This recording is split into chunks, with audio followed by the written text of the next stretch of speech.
Este día, todas las iglesias del mundo, las iglesias cristianas, estamos celebrando con júbilo la gloriosa resurrección de nuestro amado Señor Jesucristo.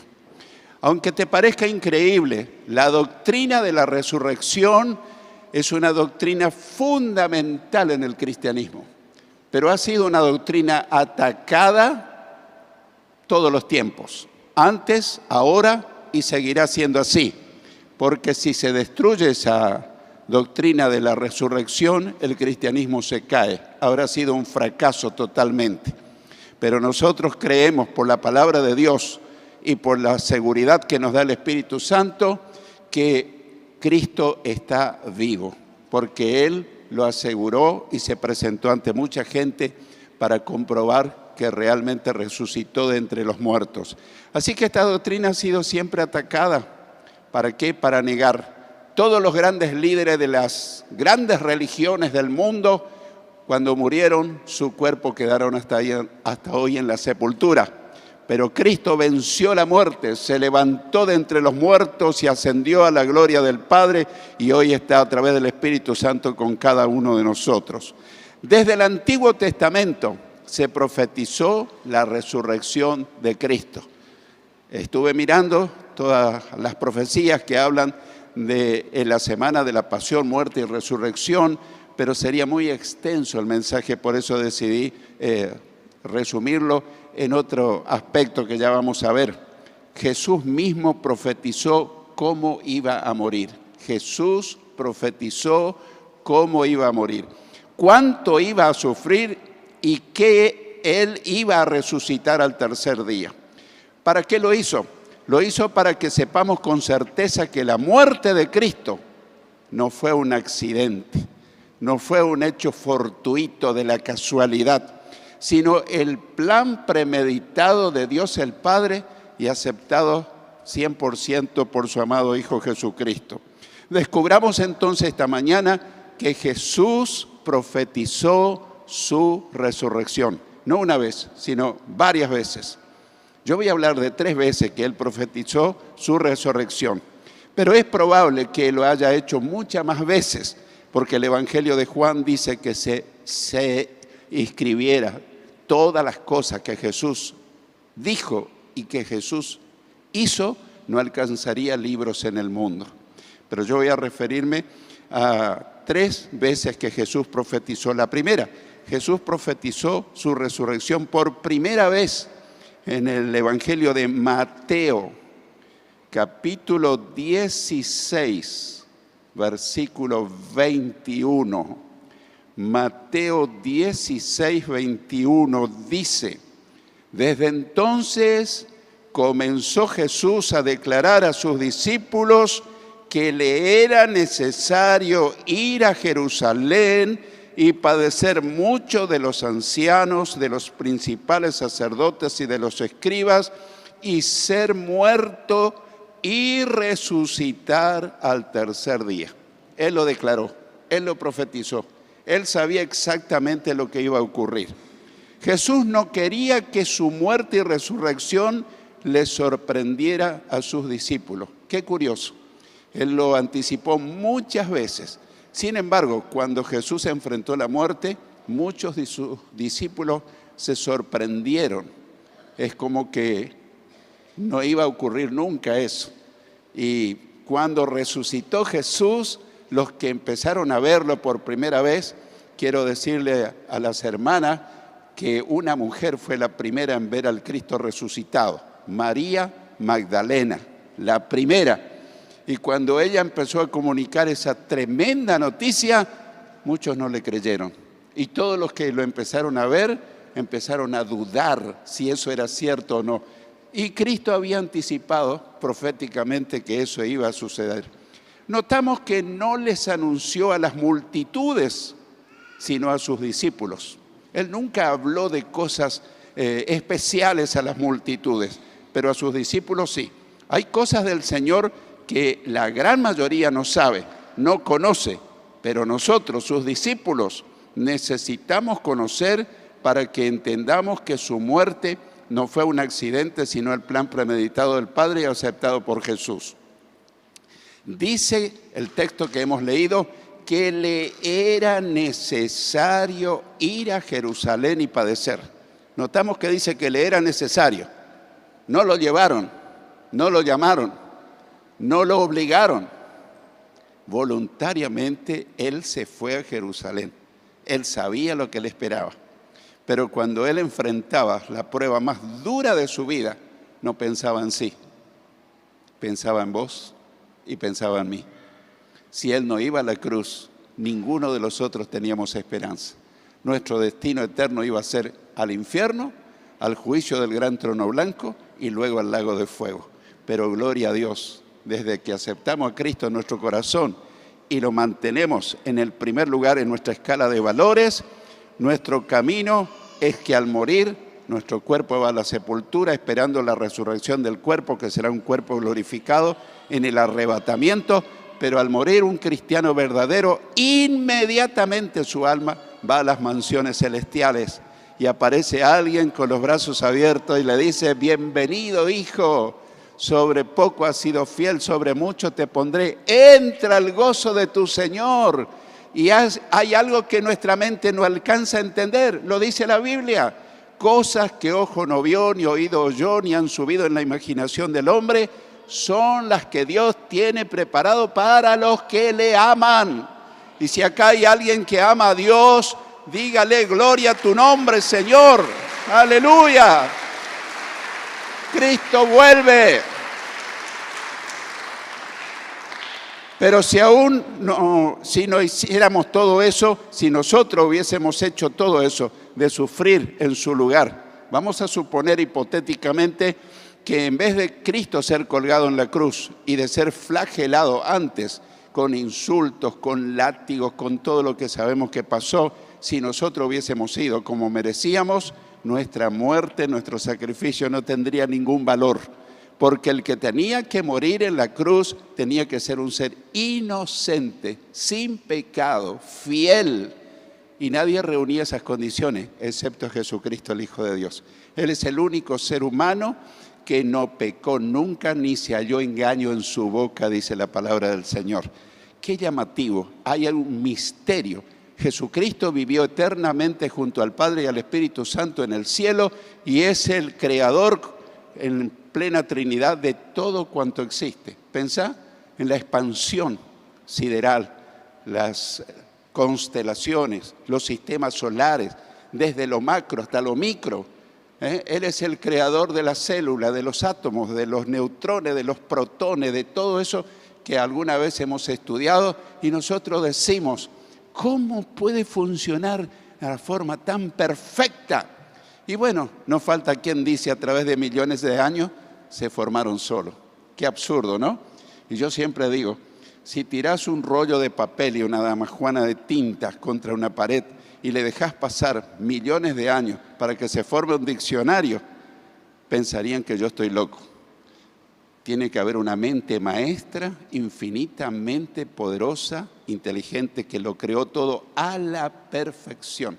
Cuando estudias el cuerpo humano, cuando estudias la física, la química, todo, nos damos cuenta que detrás de eso hubo un creador. Y Jesucristo es el creador juntamente con el Padre y el Espíritu Santo. Así que dijimos que si nosotros hiciéramos ese sacrificio, no nos valdría porque nosotros estaríamos muriendo por nuestro pecado y tenía que ser alguien sin pecado. Solamente el castigo de ese inocente no hubiera alcanzado para pagar nuestras deudas. Vamos a suponer que lo castigaron, que lo flagelaron, que lo despreciaron, que hicieron todo, pero él no moría, no iba a alcanzar para pagar. Tenía que morir. Ese era el precio que tenía que pagar, que tenemos que pagar todos en realidad, pero como dije, no iba a ser suficiente para pagar nuestra deuda.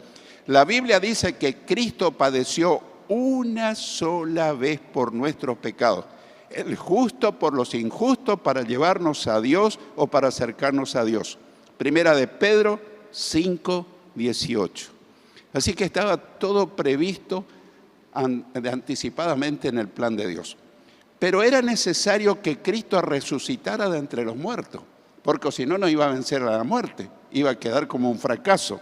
Ni el sufrimiento ni su muerte hubieran completado su obra de salvación para nosotros. Era necesario que Él resucitara. Por eso la Biblia dice, el pasaje que dimos lectura, y al tercer día resucitó.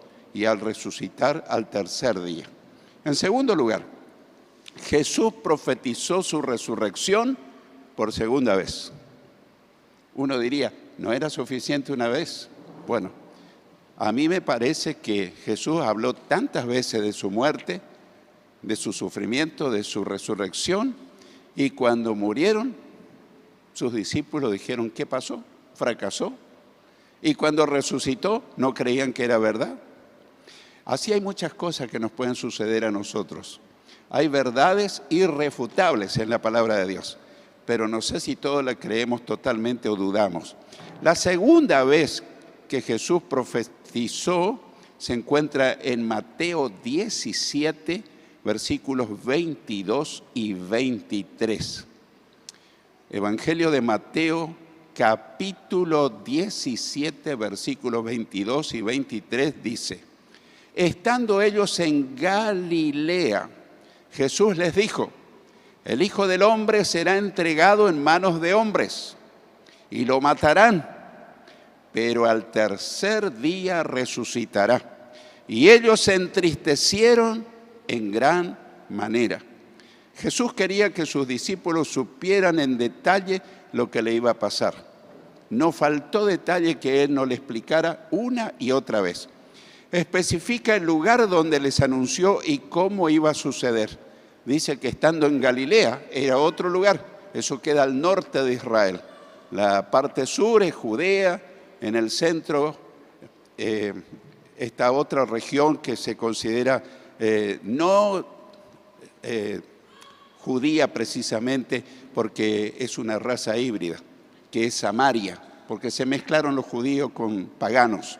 Y al norte, en la Galilea, donde Jesús desempeñó la mayor parte de su ministerio. Algunos creen que fue en Jerusalén. No, Él desempeñó la mayor parte de su ministerio en la Galilea, la parte norte de Israel. Así que dice que estando ellos en Galilea, les dijo que será entregado en manos de hombres y lo matarán, pero al tercer día resucitará. Él lo dijo antes que suceda. Y cuando se dice algo antes que suceda, ¿cómo se llama? Profecía. Pero nunca se nos ocurrió tal vez pensar a todos que Jesús mismo fue el gran profeta que habló de lo que a Él le iba a ocurrir detalladamente, más que ningún otro profeta. Advertimos que los discípulos aún no comprendían la misión de Cristo. Ellos no entendían mucho la misión de Cristo.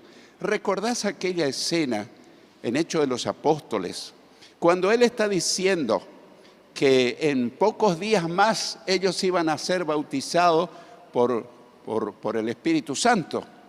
Que Juan ciertamente bautizó con agua, pero ustedes serán bautizados por el Espíritu Santo dentro de pocos días. Y hubo una interrupción. ¿Recordás lo que le dijeron los discípulos? Parece que estaban en otra. Le dijeron: Señor, ¿restaurarás el reino de Israel en este tiempo? ¿A quién se le ocurre? Él está hablando de la promesa del Espíritu Santo y ellos estaban pensando en la restauración del reino de Israel, porque muchos de ellos pensaron que el Mesías prometido venía para liberarlos del poder, del yugo, del imperio romano. Entonces esa era su expectativa. No entendieron cabalmente que la misión de Cristo era venir a buscar y a salvar lo que se había perdido, toda la raza humana, que Él no vino para liberarlos del poder del imperio romano. ¿Y qué le dijo Jesús? Eso está en los misterios del Padre. No les toca a ustedes saber las razones, ni las sazones, ni los tiempos, sino que el Padre lo puso bajo su entera potestad. Y siguió diciendo: pero ustedes recibirán poder cuando el Espíritu Santo haya venido y serán mis testigos en Jerusalén, en toda Judea, en Samaria y hasta lo último de la tierra. Así que se ve que ellos no estaban muy atentos ni interesados en lo que Él les decía. Ellos se entristecieron. Bueno, humanamente uno puede empatizar con ellos. porque se le iba al maestro. ¿Te imaginas que tenés alguien que es de tu intimidad, un amigo en quien confiaste, y él te está diciendo, en poquitas horas voy a morir? ¿Cómo te caería? Y a ellos le cayó mal esa noticia, por eso se entristecieron. Humanamente es comprensible. A nosotros también nos ocurren estas cosas. Cuando se va un ser querido de nuestro lado, ¿nos gozamos o nos entristecemos? Nos entristecemos y nos duele profundamente, pero nos olvidamos que el ser que dejó de estar a nuestro lado está disfrutando de las mansiones del cielo, donde ya no habrá dolor, ni sufrimiento, ni muerte, y que nos vamos a volver a encontrar para nunca más separarnos. Vamos a conocer a Jesús cara a cara, y vamos a poder abrazar, y vamos a poder identificar a aquel ser querido que se nos fue de nuestro lado. Acá quedó algo vacío, pero en el cielo ocupó su lugar que le estaba esperando. Gloria a Dios. Para nosotros hay una esperanza segura de que nuestra vida no termina con la muerte, sino que trasciende la muerte, siempre y cuando tengamos a Cristo en el corazón. Hay mucha gente que cree en la historia de Cristo, pero la historia de Cristo no te salva, ni a mí tampoco. Es el hecho de tener a Cristo viviendo en nuestro corazón. El apóstol Juan, en el capítulo 5, versículo 12, dice, el que tiene al Hijo de Dios tiene la vida eterna. El que no tiene al Hijo de Dios no tiene la vida eterna. No quiero que me contestes, pero te pregunto, ¿está Cristo viviendo en tu corazón? Respondete a vos mismo. ¿Qué lugar ocupa? ¿Ocupa el primer lugar en tu escala de valores? ¿O qué lugar ocupa?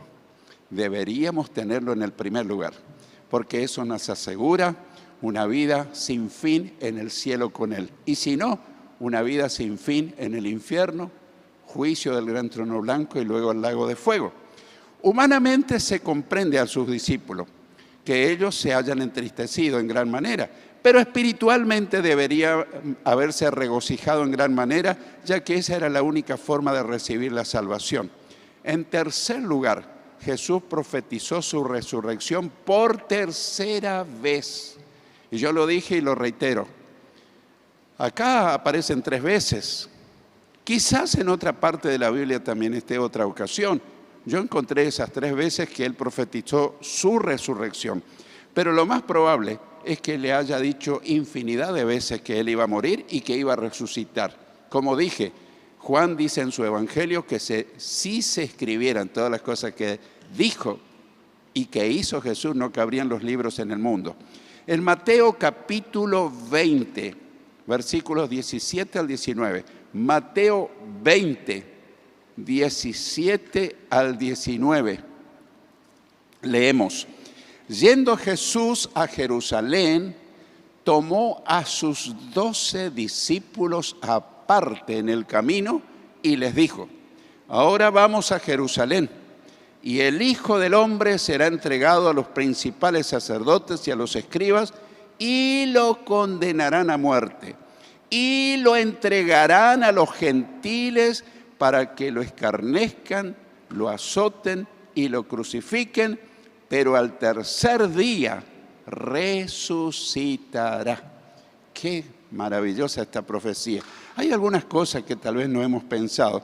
Yendo Jesús a Jerusalén, tomó a sus 12 aparte, a los 12 apóstoles, y les dijo claramente, ahora vamos a Jerusalén y el Hijo del Hombre. Tal vez muchos sepan y otros no. ¿Por qué el Hijo del Hombre? ¿No era Hijo de Dios? Bueno, decir que Jesús era el nombre que Él se aplicaba a sí mismo es una expresión mesiánica. Quiere decir que lo llamaban Hijo del Hombre al Mesías que iba a venir. ¿Qué es el Mesías? El enviado de Dios, el ungido de Dios, que vino a cumplir la misión de buscar y salvar a los seres humanos.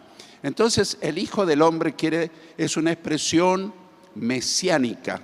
Él mismo estaba declarando con decir de sí mismo que es el Hijo del Hombre, en primer lugar porque es una expresión mesiánica. Decía, yo soy el Mesías, quería decir con eso. Pero en segundo lugar, también quería demostrar que Él se identificaba con los seres humanos.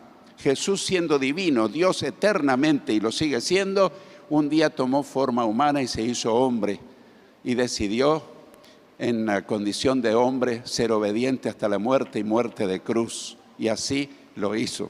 Así que ahora vamos a Jerusalén y el Hijo del Hombre será entregado a los principales sacerdotes y a los escribas y lo condenarán a muerte. Y lo entregarán a los gentiles. ¿Por qué a los gentiles? Los soldados romanos, quienes lo crucificaron, para que lo escarnezcan. ¿Qué quiere decir escarnezcan? Para que se burlen de él. Escarnecer quiere decir burlarse. Para que lo azoten, lo crucifiquen, pero al tercer día resucitará. Profecía del Señor Jesucristo. Muchas veces, yo una vez prediqué sobre todas las profecías, o la mayor cantidad de profecías posible, y fui haciendo la comparación con el Nuevo Testamento. Un video que lo envié ayer, profecía sobre la muerte de Jesús. Entonces, muchísimos profetas hablaron de esto, pero nunca vimos que el propio Señor Jesucristo profetizó su muerte y su resurrección. Jesús les explicó todo a sus 12 discípulos en privado. ¿Viste que los llamó aparte a los 12? Yendo Jesús a Jerusalén, tomó a sus 12 discípulos aparte en el camino y les empezó a explicar. Les describió los detalles de lo que iba a suceder. Vamos a Jerusalén, les dijo, y el Hijo del Hombre será entregado a los principales sacerdotes y a los escribas, lo condenarán a muerte, lo entregarán a los gentiles para que lo escarnezcan o se burlen de él, lo azoten y lo crucifiquen. ¿Te imaginas si te dijeran, o a mí me dijeran, vas a morir de tal forma, azotado, flagelado, lastimado, corona de espina, clavado en la cruz? ¿Cómo estaría nuestro estado de ánimo? Muchos de nosotros es probable que ahí mismo nos moriríamos de susto, escapando al dolor, al sufrimiento. Hay un instinto de conservación en la raza humana que mientras podemos escapar del sufrimiento, nos escapamos.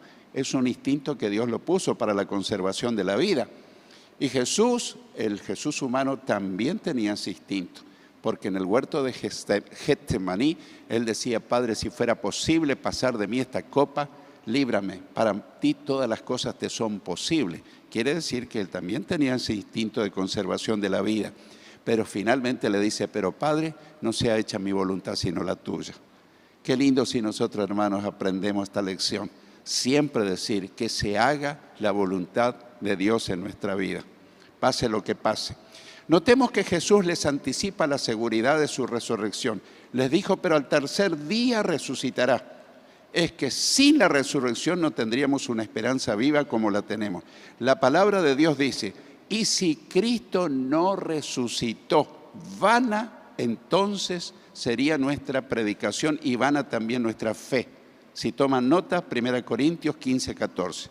Reitero, y si Cristo no resucitó, vana entonces sería nuestra predicación y vana también nuestra fe. En esta mañana, si Cristo no resucitó, estaríamos perdiendo el tiempo en vez de ir a hacer otra cosa.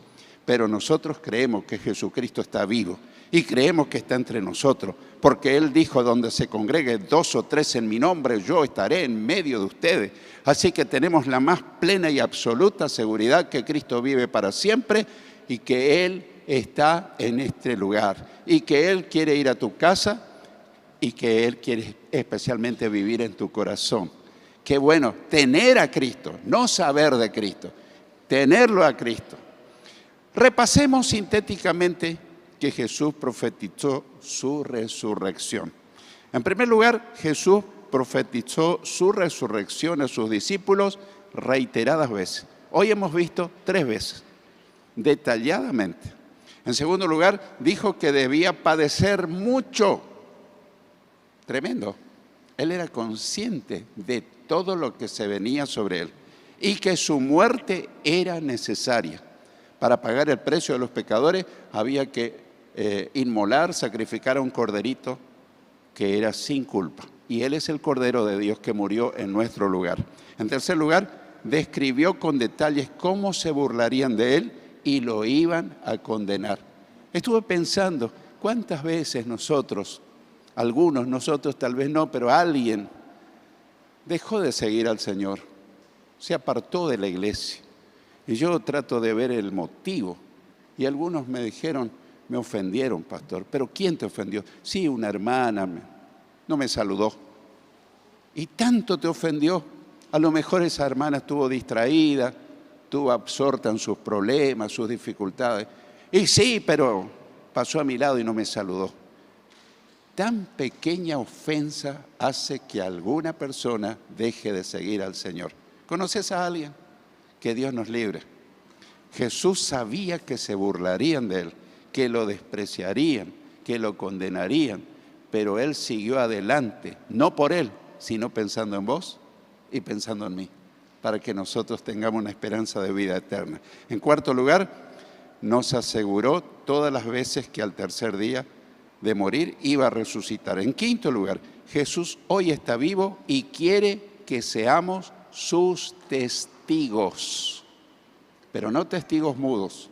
¿Sabés que en un tribunal, si va un testigo a presentarse para describir algo que se necesita saber, si va, pero el testigo se sienta allí en la sala, en la audiencia, y dice, ¿qué tiene que decir al respecto? Y se mantiene en silencio. ¿Sirve de algo? La pregunta es, ¿nosotros somos testigos de Cristo? ¿Hablamos a cuantos podamos en cualquier lugar que estemos? ¿Tenemos la convicción de que Cristo vive y que Cristo está en nosotros y que Cristo viene para llevarnos al cielo? Y si no viene pronto, nos puede llamar a nosotros, pero nos espera un lugar celestial para nosotros. Hermanos, quiero concluir diciendo que después que se cumplieron todas las palabras de Jesús, después de haber resucitado, se apareció a sus discípulos 40 días. Y el apóstol Pablo dice que en una ocasión se apareció a más de 500 hermanos a la vez. Muchos de ellos ya duermen, ya murieron, quiere decir, y muchos están vivos. No puede ser una ilusión óptica. Se apareció individualmente a algunos, grupalmente a otros, pero a más de 500 personas que todos hayan tenido una ilusión óptica, no es lógico. No estaban ellos allí mirando una mera ilusión. Es que realmente Cristo resucitó de entre los muertos. Y se apareció 40 días. Él resucitó y anduvo entre los discípulos para que ellos comprueben. Comió con ellos. Se enfrentó, habló, lo restauró a Pedro. Les preparó un asado y charlaron. Pedro, quiero hablar contigo, y ustedes saben la historia. ¿Me amas, Pedro? Sí, Señor, te amo. Y bueno, era la restauración, porque Pedro lo había negado 3 veces y ahora Jesús lo estaba restaurando. Quiero decirte algo lindo. Tal vez cometiste faltas siendo un seguidor de Jesús, pero Él no te quiere mandar al infierno, te quiere salvar de que vayas al infierno. Él quiere restaurar tu vida, quiere darte más oportunidades. Pero ¿cuántas veces nos da oportunidades y no las aprovechamos? Las dejamos pasar como si nada fuera. Yo conocí personas que estuvieron al borde de la muerte o en un accidente. Todos murieron, menos esa persona que era creyente. Y yo pensé para mí ingenuamente, a partir de ahora, esta persona que se salvó milagrosamente le va a servir al Señor con toda su vida, con todo su ser. Pero tristemente no sucedió así, no sucedió.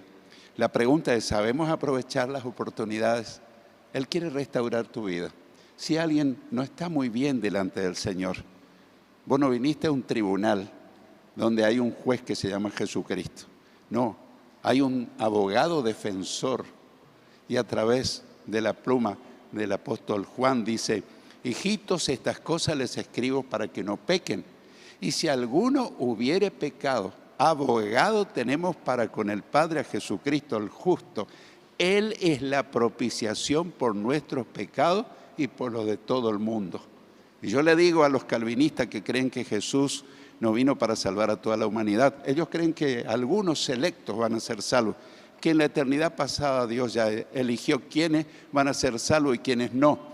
Sin embargo, la Sagrada Escritura dice que Él vino para salvar a todos aquellos que lo aceptan y que lo siguen. La puerta está abierta, pero hermanos, la puerta muy pronto se puede cerrar. ¿Y qué quiere decir eso? Cuando nos llame a la eternidad, si estamos preparados, entramos al cielo. Si no estamos preparados, no entramos al cielo. O Jesús puede volver dentro de un minuto a llevarnos en el arrebatamiento. Otra doctrina muy atacada en nuestros días. Mucha gente niega que Jesús vuelve a buscarnos. Pero quiero usar en la parte final, el último versículo o varios versículos que quiero usar. Lucas 24, versículos 45 al 48. Leemos. Entonces les abrió el entendimiento para que comprendiesen las Escrituras. Si el Espíritu Santo nos da entendimiento, no podemos entender, pero Él nos da entendimiento para que entendamos. Les abrió el entendimiento para que comprendiesen las Escrituras. Y les dijo, así está escrito, y así fue necesario que el Cristo padeciese y resucitase de los muertos al tercer día. Verso 47. Y que se predicase en su nombre el arrepentimiento y el perdón de pecados en todas las naciones, comenzando desde Jerusalén. El verdadero evangelio no es el evangelio de la prosperidad, no es el evangelio de la siembra y la cosecha. El verdadero evangelio de Cristo es predicar en su nombre el arrepentimiento y el perdón de pecados. Si no hay arrepentimiento, no hay perdón. Si no hay perdón, no hay salvación. Así que es básico el arrepentimiento. Y el versículo final, el 48. Tómate bien de la silla y yo me afirmo del púlpito. Termina Jesús diciendo, y ustedes son testigos de estas cosas. Y ustedes son testigos de estas cosas. Si sos mi discípulo, espero que le hables de mí a la gente. No le hables de tu iglesia, no le hables de tu pastor, no le hables de otras cosas. Sé mi testigo, decirle que Jesús está vivo, decirle que Jesús le ama, que Jesús está dispuesto a perdonarte, no importa las manchas de su alma, y que Jesús vuelve para llevarnos a los que lo hemos recibido como Salvador y Señor. Y ustedes son mis testigos, ustedes son testigos de estas cosas.